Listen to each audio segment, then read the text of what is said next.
Millions of average Americans are finding it harder and harder to make ends meet, no less build a nest egg and save for retirement. Growing numbers of American adults are worried about not having enough money for retirement. Nearly 40% describe themselves as being in this category, up from 25% only 5 years ago. For many, one way they're still able to save is by accumulating wealth through their home equity. Buying a home allows you to save and build equity, which will only increase your net worth. Our country has a long history of supporting this type of financial responsibility, including exclusions of taxes that would otherwise be due on the sale of your home. Generally, we all owe the IRS capital gains tax on profit we make when we sell an asset. But because as a society we value home ownership and savings, decades ago Congress created an exemption that enables folks aged 55 and older a one-time opportunity to sell their home and retain up to $125,000 in proceeds without having to pay capital gains tax. What we're seeing is that for these retiring homeowners, one of the biggest forms of savings that they have is their home. And so in order to retire, we want to be able to allow them to tap into the equity to be able to afford them the retirement that they've earned.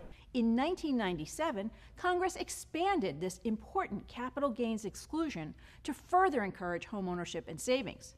These rules, which still apply today, allow anyone, regardless of age, to retain up to $250,000 in profit from the sale of a home.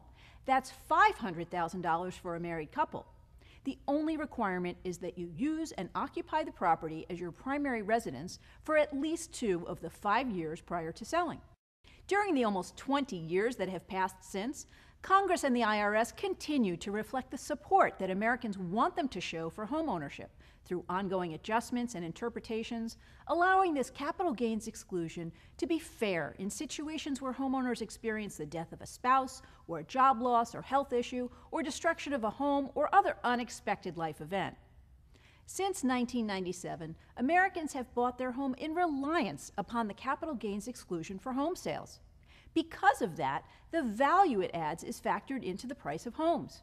It's possible that reducing or eliminating the capital gains exclusion could cause some home values to drop and prevent some homeowners from selling altogether. The exclusion of home sale profits has proven to be of special importance to the middle and lower income sellers, as most sales don't generate anywhere near that $250,000 or $500,000 threshold limit. So why on earth are some members of Congress talking about reducing or even ending the capital gains exclusion that so many Americans have come to count on? Email your questions to asktheexpert@shariolefson.com.